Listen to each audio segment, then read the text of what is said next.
Everyone, it's Michelle Caruana from Play Cafe Academy and Profitable Play. And it's funny, I keep surprising myself by saying what I'm about to say because I'm now 5 years into my journey of coaching indoor playground owners. And, I have hundreds of videos on this channel. I have almost 300 podcast episodes on my Profitable Play podcast. I have dozens of courses, challenges, guides, checklists, and I have an Etsy store full of downloadable templates that are designed to make running your business easier. But having all these resources and all these pieces of content out there, again, I'm still going to say what I'm about to say, and that's that we're going to talk about something in this video that I've never talked about before. I know, right? I didn't know it was possible either. And to back up and give you a little bit of context about why we're talking about this topic today and why I reached out to this guest expert in particular, is that, something I talk a lot about on this channel is that it's so important for us as play space owners to make sure our business stands out against competition, right? And one of the ways to do that is to find a niche or a corner of the market that you feel called to serve and design your business, design your space, your revenue streams, your pricing, your offerings, design all of that around this niche that, again, you feel very passionate about. We've seen the consumer trends change, right, over the last 10 years in the indoor play industry. And we've seen parents kind of move away from the big, giant discovery zone type places of the 80s and 90s. And yes, I know I'm aging myself a little bit there, but we've definitely seen parents form preferences to the smaller, more sensory friendly, more intimate boutique style play spaces. And I'm not saying that every parent has, that particular preference, but we have definitely seen an increase in parents wanting that type of environment. And with that, we've seen these boutique style play cafes or play spaces popping up all over the place. And that just means that we need to work even harder to make sure our business is standing out. And one of the ways that I've seen play spaces do this with success is choosing a play philosophy or specific style of play or set of guiding principles. And again, designing their entire business around that. So that's why I invited our guest expert today, Jennifer, to speak with us. Now, Jennifer is from the Alchemy Kids. She is the brilliant founder, and she is going to teach us all about Waldorf education and the Waldorf style of play today. Because again, that is just one of the different play philosophies that I've seen play space owners really lean into to make sure, again, they're designing the business of their dreams and they're impacting their communities in the way that they envision, because the Waldorf style is just one of so many different play philosophies that you can choose from. Again, this is going to depend on your background, your preferences, your education, your values, all of that good stuff. So I'm really excited to share with you something that I really didn't know a lot about going into this interview. So again, I want to thank Jennifer for her patience and her perspective because it is so unique from mine. And that's something that I love sharing with you guys because, what really lights me up about this industry is that we can all exist in our own little corner of the market, right? There really is room for us all. We just have to understand how to figure out who it is we want to serve and then serve them to the best of our ability. So Jennifer, the founder of the Alchemy Kids, she has a master's degree in Waldorf education, and she also has a teaching certificate in the Waldorf style. And she has over 20 years of experience working in the Waldorf setting in both the classroom and a homeschool environment in so many different ways. And again, she has so much valuable insight to share. So whether you're looking to just dip your toe in the Waldorf waters, if you will, by adding, one or two supplemental classes or drop-off programs to your current offerings, or if you want to launch a fully Waldorf play space, this episode is for you. So I'm very excited to speak with Jennifer. And if you want to learn more about Jennifer or follow along with her or connect with her personally, I linked her social media accounts, her website, all of her courses, and the free guide that she was nice enough to put together for us, all in the video description. Without further ado, here is my conversation with Jennifer. And again, I want you to listen to this conversation with the frame of mind that this is just one of many ways that you as a play space owner can differentiate yourself. So that's what I want you to keep in mind as you listen to this episode. All right, here is my conversation with Jennifer from the Alchemy Kids. Hi, Jenny. Thank you so much for joining us today. Thank you for having me. I'm really excited because this is a topic that we haven't talked about before on this podcast, and it's very rare that we come across one of those topics. So before we get started and dive in, do you want to start off by letting everyone know who you are and who you serve? Sure. My name is Jenny Buzzotta. I'm from Boston, Massachusetts. I am a trained Waldorf teacher, but my work has shifted from the classroom to creating online curriculum and resources for families at home who want to integrate Waldorf principles or bring it into their local communities. Awesome. So before we, dive into that and how you help people, can you explain a little bit about the Waldorf principles and what that concept even means? Because I know as a parent, I've heard it a million times, but I couldn't tell you, if you stuck a microphone in front of my face, I couldn't tell you what it actually meant. So can you go over that a little bit? Yeah, absolutely. And I think a cute way to illustrate like how I came upon learning about Waldorf as a new parent, that story might be helpful. I'm a single mom and I have a little girl. And when she was, I don't know, maybe like 9 or 10 months, I started thinking about preschool. And I mean, in retrospect, it seems silly, but her education was so important to me. And I was thinking about it even when she was that young. And I was on Pinterest, like of all places. And I think I always assumed that she would go to a Montessori school because I had worked with so many children who went to Montessori schools. And in many ways, I was impressed. And they all seemed to be extremely proficient at certain things and then challenged by other things. So I found like an infographic and it compared like Montessori, Waldorf, and Reggio. And it basically said, like, these are the principles of each philosophy. This is what it looks like in the classroom. And then this is the kind of student that is typically produced in a program like this. And I knew that because our family was so small, community was going to be huge. I knew she wasn't going to be growing up with siblings in the house. Our family's two people. So I thought I need a program for her that really focuses on children working together, and less about children working individually, like on a task at a desk, which can it can be an incredible result, right, in some children. And then some things are lost when this happens during early childhood. So at the time, we were living on Cape Cod, and we honestly just got lucky that there was a Waldorf school there because there are far fewer Waldorf schools than there are Montessori schools, I think, which is why like everyone knows Montessori and fewer people know Waldorf. So we enrolled in a parent-child class. I didn't even know that like something like that was possible or existed.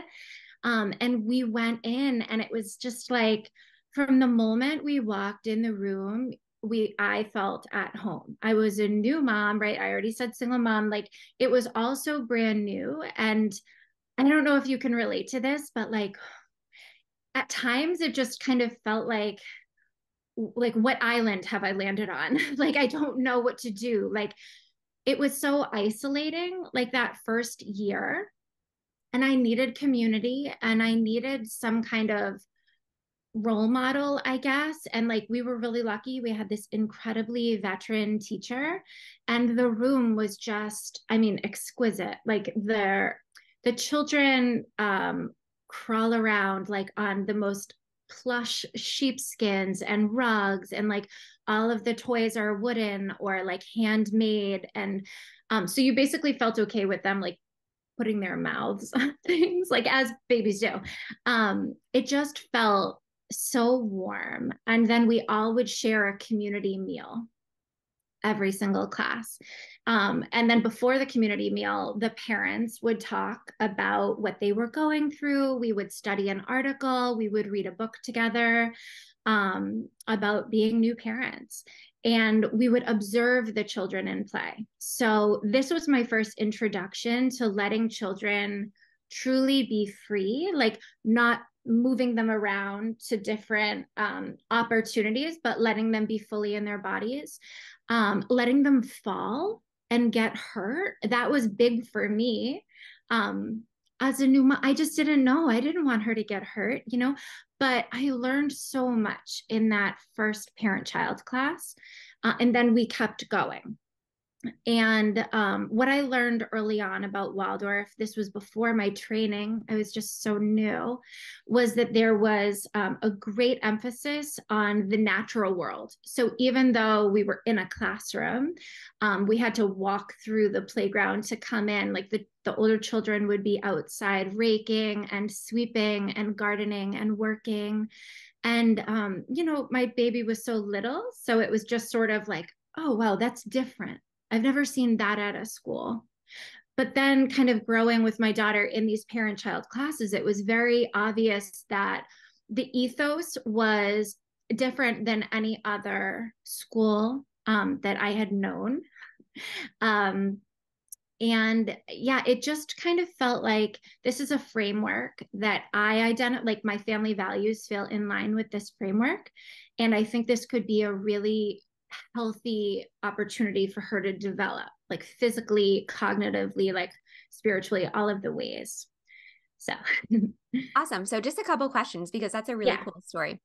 Okay. So my kids both went to a Montessori school until they were in kindergarten. And Yes. then we ended up moving. We actually had planned to keep them in there through grade school, but we ended up Yeah. moving and we just don't have that concept here.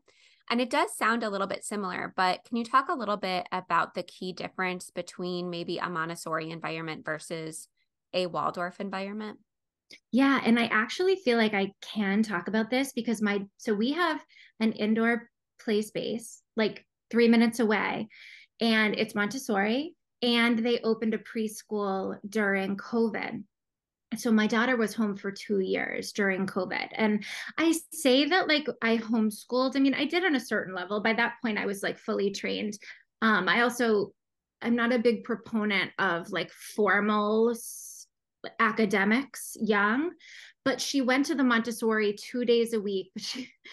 I didn't let her do the academic part of it. I went so she could be with children because during COVID, it was, you know how it was for our kids.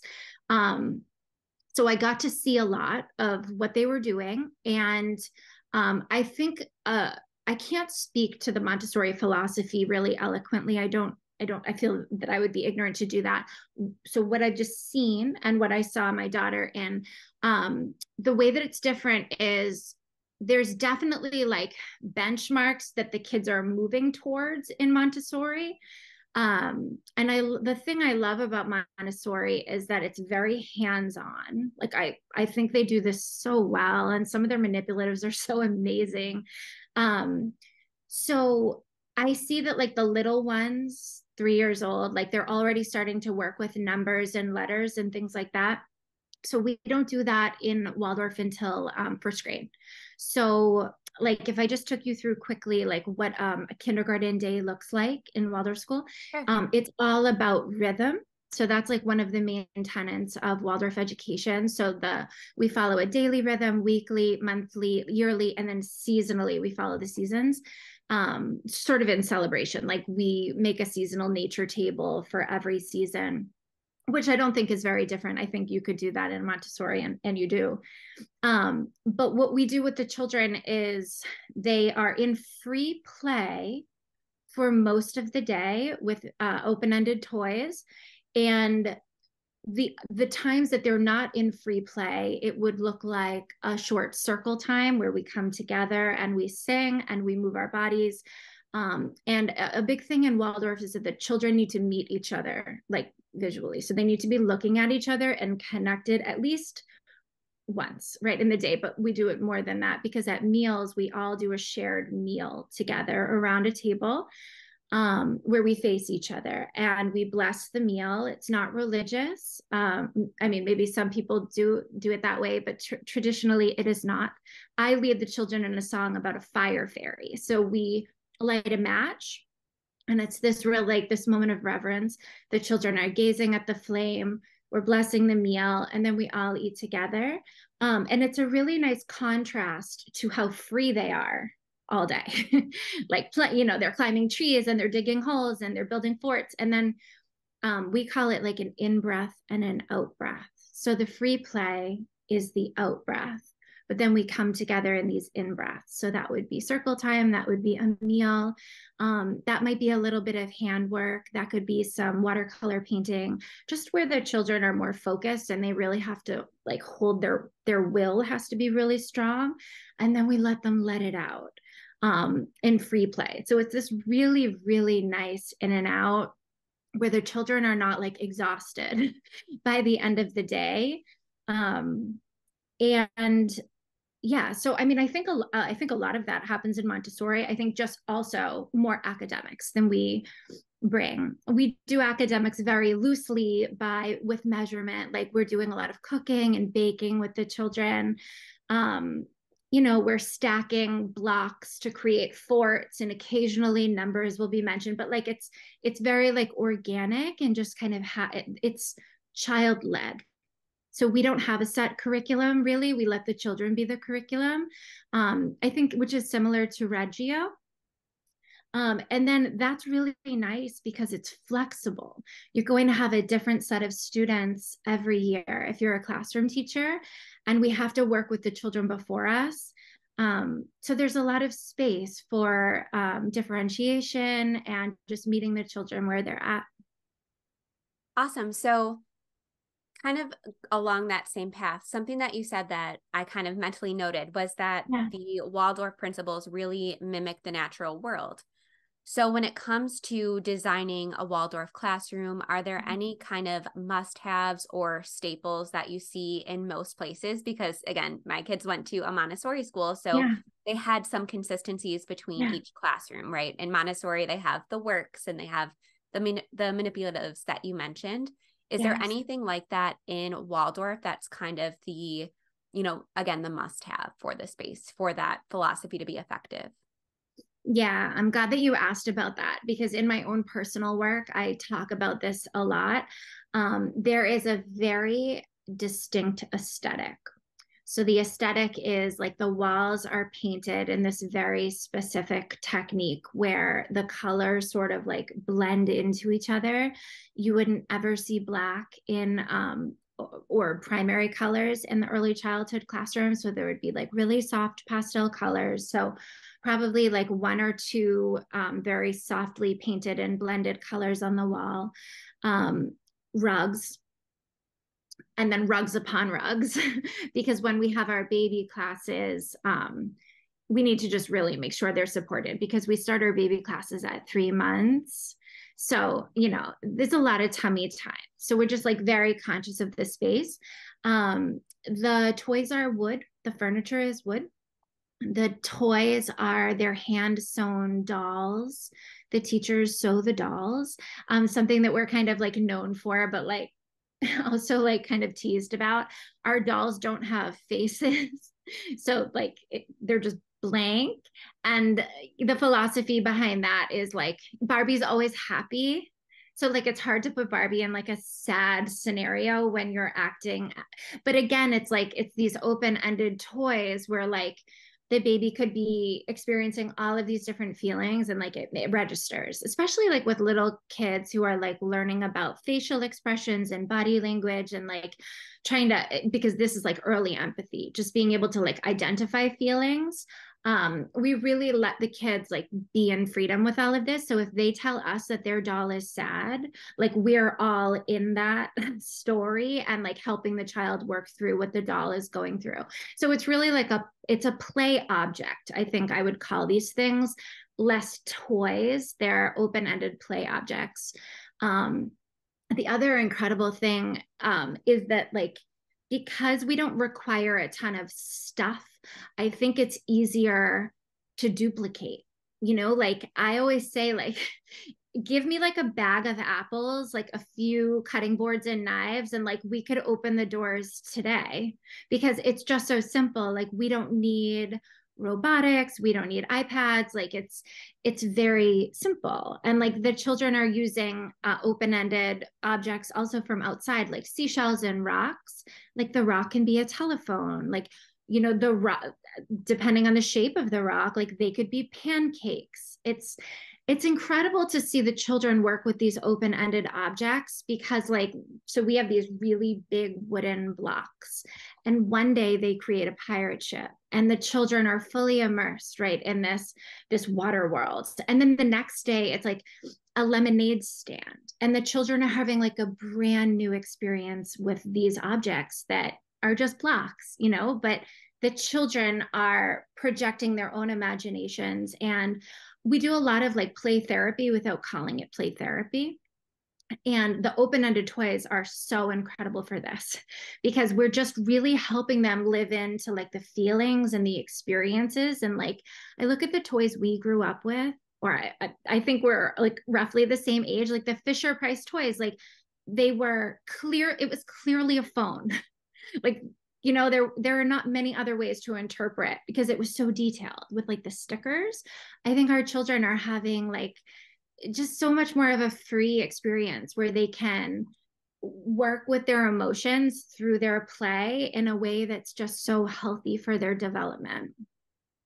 Absolutely. That's really cool. And something that we were chatting about a little bit offline before we hit record is that something I've noticed in the play industry is that phrase, open-ended play. And we've had a lot of discussions about this in my membership, which is a group of indoor playground owners. And it's something that people are putting a lot more emphasis on, is, encouraging that imagination. So I really appreciate you kind of walking through what a typical day looks like in a Waldorf classroom. Do you have any ideas on how that might translate to more of a drop-in environment? Like, for example, how can somebody maybe create a space that is Waldorf driven by those principles, but they don't necessarily have that same structure of the same kids every day, the same times every day? How can we still, potentially create a space with those same principles in mind? Absolutely. And I've thought about this a lot because I've honestly thought about like opening one of these. We don't have any Waldorf in Boston. So like I drive 4 hours a day for my daughter to go to her Waldorf school. Like, so that there is a need. So this is like really exciting actually for me to think about because my work is around access. And I think like most people can't or will not pay $25,000 for kindergarten when kindergarten is free, like in their town. But they would really still love like this really specialized experience for their child. And that could be an after school program. That could be a drop-in program for homeschoolers.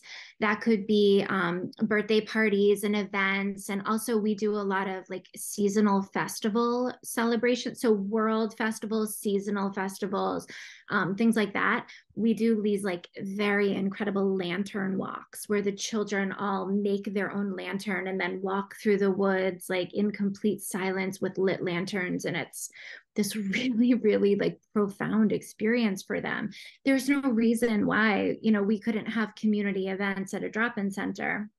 So we have the one-off events. Then I was thinking, because the parent-child classes are so wildly successful in the schools, and because they're really a feeder program to nursery, and they're not cheap. If we're being honest, they're like $500 per session, and that session is only a few weeks long. I think that is a really smart model to begin with, because new parents are like, I just don't want to be in the house all day. I want to learn about this new journey that I just started on.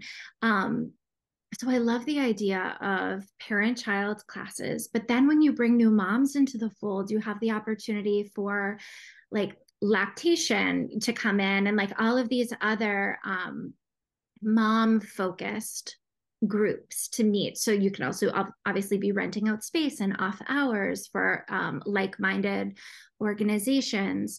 So I have created a kindergarten handwork course. And this is so like when you're at home and you're like, loosely homeschooling, you're baking bread, you're making soup, you're like outside a lot, but you want to bring in like a little bit more form. Or maybe you realize when your child is coloring that like they're struggling with the grip, right? The crayon grip, or like you have some questions about like their ability to cross the midline and their bilateral dexterity. So I've created it. I mean, it's pure Waldorf, but I actually have like schools and therapeutic practitioners buying it right now for children who have like IEPs and children who are having trouble with the fine motor. So if I had an indoor Waldorf play space, I would run it as a 10-week session, and I would do, so maybe I would do it. So I'm working with a 5 to 7-year-old child in a Waldorf classroom with this curriculum, but it's perfectly suited for the first or second grader who's never done handwork before, I think, which is like probably a lot of first and second graders. So this could easily be an after school program. Let's see. So we have our parent-child classes. Oh, so other than handwork, you could also do like Waldorf art. So we have some kind of specific art things that we do: wet on wet watercolor painting, beeswax modeling, and so you could do form drawing. We bring that in first grade, but all of this is fine motor, like really good. And it's really creative. So the children don't know that they're in any kind of therapeutic practice. It's just fun and it's beautiful. And the colors, it's just, Waldorf is so much about color. If you like just Google, like you'll never see black. That's like a big thing. Like it's all alive, and it's supposed to awaken, all of these feelings in the children. So I would do a lot of art classes. I would do a membership program for free play, because so we use the Pickler triangle. We use the most incredible wooden climbing structures. If the children don't have access to outside, which of course is understandable, they might not in a situation like this, I would be building rock walls. I would be having swings coming down. I would be having climbing ladders that hang. A lot of physical input, because a lot of the children really need the physical input. I would have a cozy corner for reading. I would have weighted blankets available. We're seeing just more and more children with all of these different needs.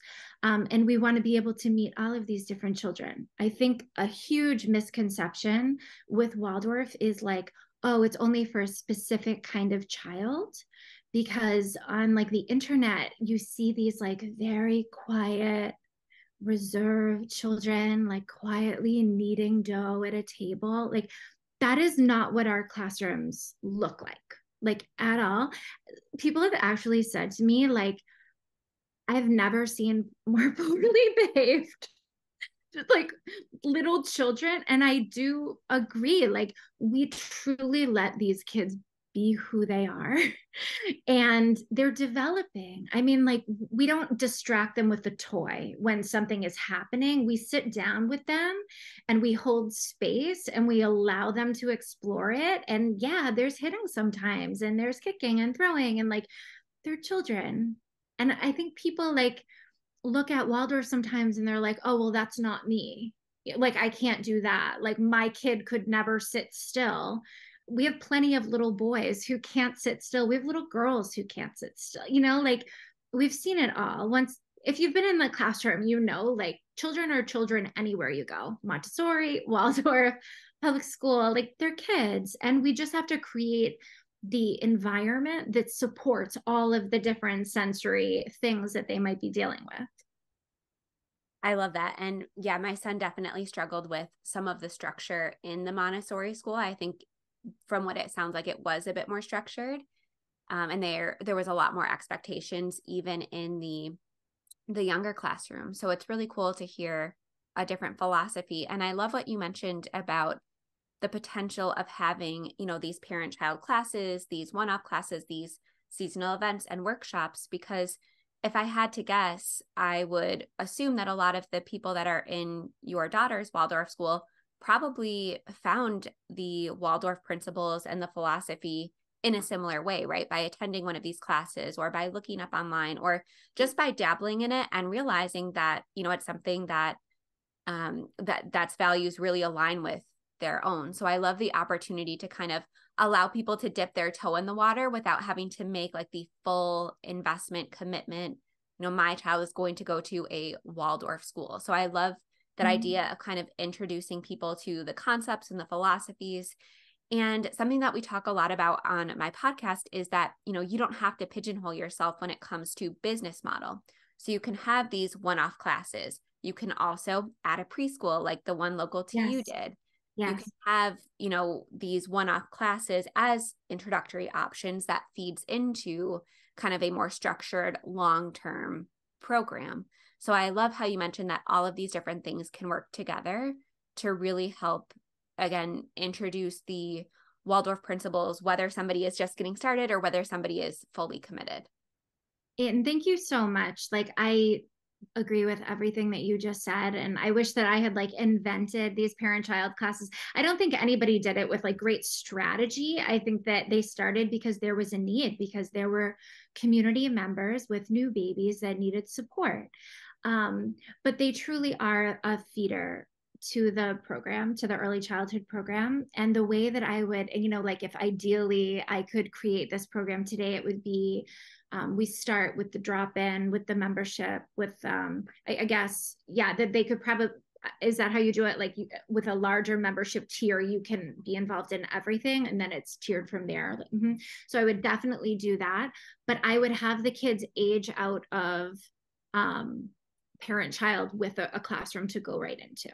I think that's the best way. And I saw, so the people who did it over here in the backyard, like they have to go through like the EEC. So they have to be licensed through Massachusetts, which is a little different when you are a private school that has the grades. It's a different, if you have like what grades 1 through whatever, it's different for early childhood. But I think that financial model is incredible because you can like totally hold a family through the first 7 years. So that's a great customer. Right? Yeah, if they don't have to leave for 7 years, like that's, I think, the way to go. Yeah, absolutely. So is somebody able to kind of, transition from a more traditional environment to a Waldorf environment, maybe when their child is like 3, 4, 5?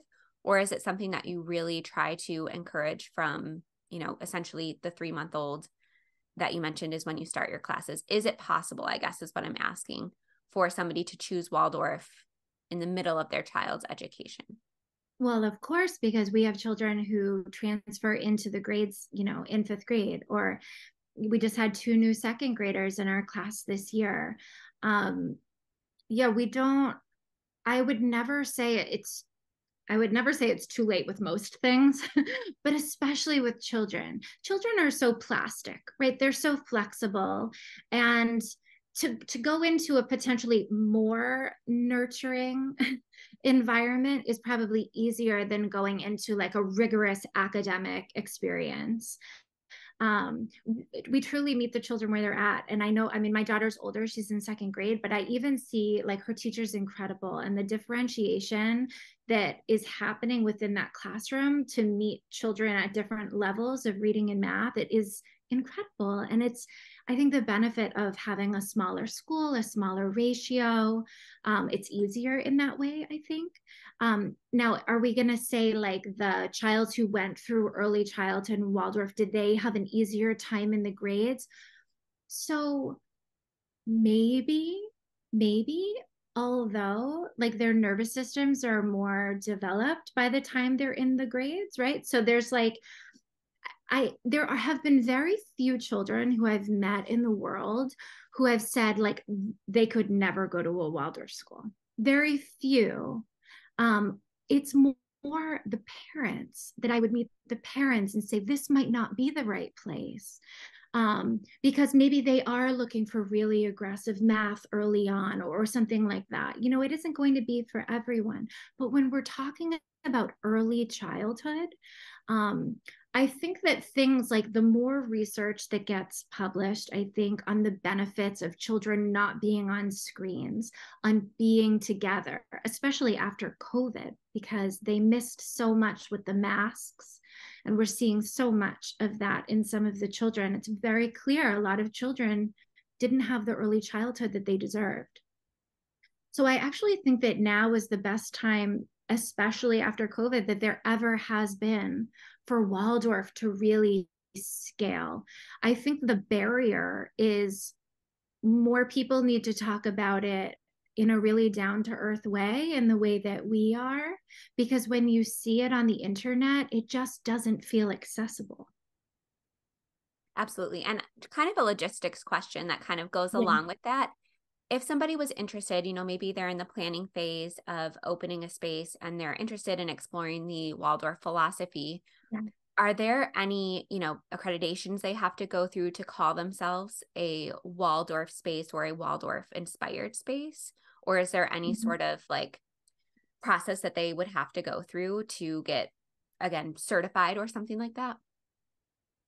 That's a really great question. So we are accredited through organizations that give us teaching certificates. Okay. I honestly have never heard of a Waldorf inspired play space, but my instinct and experience based on the Montessori one in the backyard is they're going through the state for licensing. Are they calling themselves Montessori inspired? That's a good question. I think that I know, like in the schools, we will lose accreditation if we don't have a certain amount of Waldorf teachers teaching in the school at one time. So I know that you couldn't get accredited as a play space without trained Waldorf teachers. I think there's more flexibility to call yourself Waldorf inspired. But my recommendation would always be to bring teachers into the fold, because if not, you're working more with an aesthetic and less with a philosophy. And I think that that can get watered down really quickly and then can just turn into a more general space that just has the toys. Exactly. So Yeah. if somebody is looking to kind of dive in and learn more about this, is there a specific place where you might direct them to learn more about the Waldorf principles? You can direct them to me. I mean, like I will honestly That's talk what to I was kind of getting to. yeah, I talk to people all day long. It's really what I'm most passionate about because I really want access to happen. And I want this thing to scale and become more normalized in the way that Montessori is kind of in the mainstream. Waldorf isn't. And it could help so many children and support so many caregivers. So send them to me. And then if I don't have the answer, I'm sure that I have colleagues that do. And I can, there's a beautiful facility in New Hampshire that does teacher training, but they also have a daycare, which is kind of cool because you don't see a lot of, you see the parent child classes, but you don't see a lot of like drop off Waldorf program for babies and infants. So this is a pretty spectacular organization. So I could connect you there. Yeah, just send them to me and we will connect all of the dots. And listen, the greatest news is I think there are Waldorf teachers out of the classroom everywhere. And like that is a separate issue. But like I have many friends who are fully trained Waldorf teachers who have chosen not to teach in the big schools for their own personal reasons, but are just as qualified and experienced as anybody else teaching in a school. But they're looking for like a different path. This actually is a great path. If they can like raise the capital, like it would be incredible.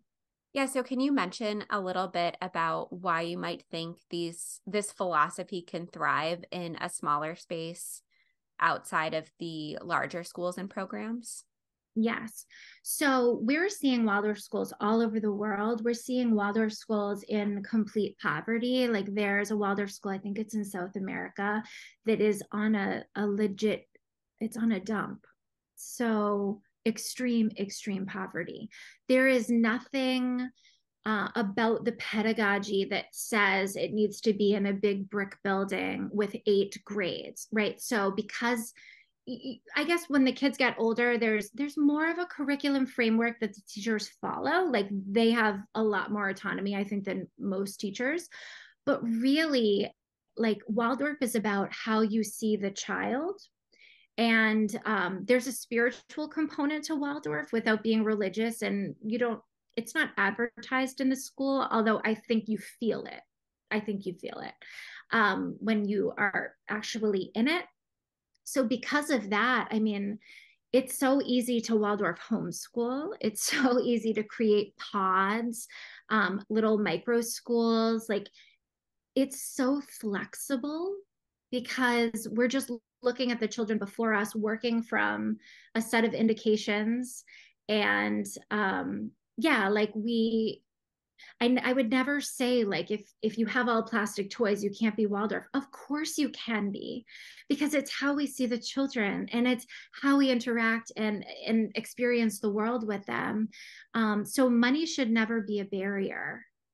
There's no way that Waldorf can only happen at a certain socioeconomic level in a building that looks like this. Like, no way. A play space is in my mind, a whole franchise of them. Like, it is the perfect place to start where we can have these 2-room facilities. One is dedicated for the babies and the caregivers. And then we have this really expansive indoor kind of playground space with a little garden in the back. I mean, it would be ideal, but we don't have to, like I think it's so possible. And because like open-ended toys and like free play and this kind of departure from little ones doing like academic robotic iPad work, I think there is a departure from that happening. I think it's the perfect time to bring this holistic, whole child approach that supports the parent and the child. I love that. And I love how you mentioned earlier that it doesn't have to be for everybody, as long as you can find your niche of parents whose values align with your own. I think that's the most important thing to keep in mind. And again, just to kind of full circle moment back to another thing you mentioned, after the pandemic, I've definitely seen a lot more people drawn to this type of education that moves a little bit away from technology, that moves more towards connection and nature. And I do agree that there is a ton of opportunity in this space, and it can look like a variety of different models. Yeah. So thank you so much for sharing all of those different opportunities Course. and ideas. So if somebody is, interested in learning more, or if somebody is interested in pursuing a Waldorf inspired space, I am going to link to, of course, your website and your social media information. But do you have one piece of advice that you would like to leave people with that are listening? I think it would be talk to Waldorf teachers, talk to Waldorf alum, people who have really been in the world, because when you look at it on the internet, you're seeing a very polished experience that's happening in a vacuum. And I think you really need to talk to people who have taught various personalities, different learning styles, children with different sensory processing challenges, and ask them like, how have you dealt with these things, because this is how it's being handled in my child's current program and it doesn't seem to be meeting them. How would you deal with it? And I think that it might be eye-opening. I think we might do things a little bit differently. And I always say, like, when I was doing my master's, I wrote a research paper comparing the Finnish education system to Waldorf education, because the overlap is there's so much overlap, because they don't start academics until first grade either. Like a lot of the Nordic nations don't. And some people are like, oh my God, they'll never read. If they don't. And the truth is, sure, some children are going to have trouble reading, whether they start at 3 or whether they start at 7. Absolutely. But when their brains are more developed and they're ready to sit down for a longer period of time, so they might need like this much time to practice. Whereas if they start at 3, they need this much time to practice. And what we never want to happen is for the child to start feeling like, I'm not smart, I'm not a good reader, I don't like reading, I hate school. I'm seeing more and more of that. So I'm in Boston, and I'm in a city where everybody goes to public school. Everybody. And we are surrounded by these little children who hate school. It's just so sad, because like school is the place they spend, unless you're homeschooling, like your children are at school a lot of their lives, right? And then at home, but it's like the second most important place that they're going and spending time. And the other thing that I'll just tell you, which is I think unique, a little bit unique to Waldorf, is we loop with our kids. So like our kids have this same teacher from grades 1 to 8 or 5, however high the grade goes in the school, like in a perfect situation, assuming nothing happens with the teacher, but they really get to know the child and their learning and their temperament. And I just even see from like last year, the seeds that were planted last year, like how they are blossoming in my daughter's classroom. And that's a very different experience, right? When you're in more of a mainstream school, because you have different kids, maybe some different kids, definitely a different teacher every year. So yeah, that was a long way to get to this. I think you should talk to a Waldorf teacher who's been through like a very, very legitimate program. I think that is key. I think there are some smaller programs that are shorter. I would go talk to the teachers who have been through like the really, really long programs, who have been in many classrooms, who have taught. Even better, I think, if you're a parent, I know that's not always possible, but I think you get a little bit different of perspective when you are also a mom, like especially talking to maybe a mom or a dad. Yeah, absolutely. Yeah, I think it's so important to get all those different perspectives. So that's great yeah, advice. yeah. Thank So, you. if we want to connect with you, where is the easiest way to connect with you personally? So I always just send people to Instagram. It's at Alchemy Kids. Just send me a DM. Like I'll probably respond within 2 minutes. Like I'm Right. here and I'm available. And this is what I do now. So like I work with parents and I talk to parents basically all day. And I would love to talk to people interested in indoor play spaces, or even starting, like if you have to start smaller, right? If there isn't the capital to build something, you can do in-home parent-child classes and you can keep it super cheap. We usually like bake bread, or like we do something like together, or maybe we'll do like a little bit of handwork. Ideally, we would have that led by a trained Waldorf teacher, but like if you want to get something going with a couple caregivers in your community, I could even create like a framework of how you could hold it, maybe a book that you could study together. I mean, honestly, just because I love this stuff so much, like I could even like Zoom like with like a small group that wants to learn more about it, because really like this is what I want. Just want it out there.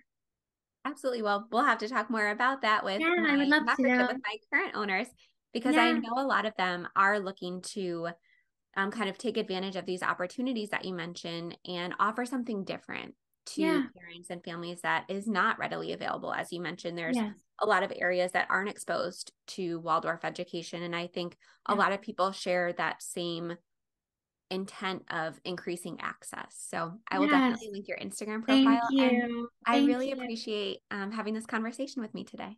Thank you so much for having me. It was amazing. All right, that wraps up my conversation with Jennifer from the Alchemy Kids. So I've linked Jennifer's Instagram, her website, her course, all that good stuff in the video description. And again, I've also linked the free guide that Jennifer was kind enough to create to teach us all about the principles of Waldorf-inspired play and learning. All right, I will see you guys right back here soon. Bye for now.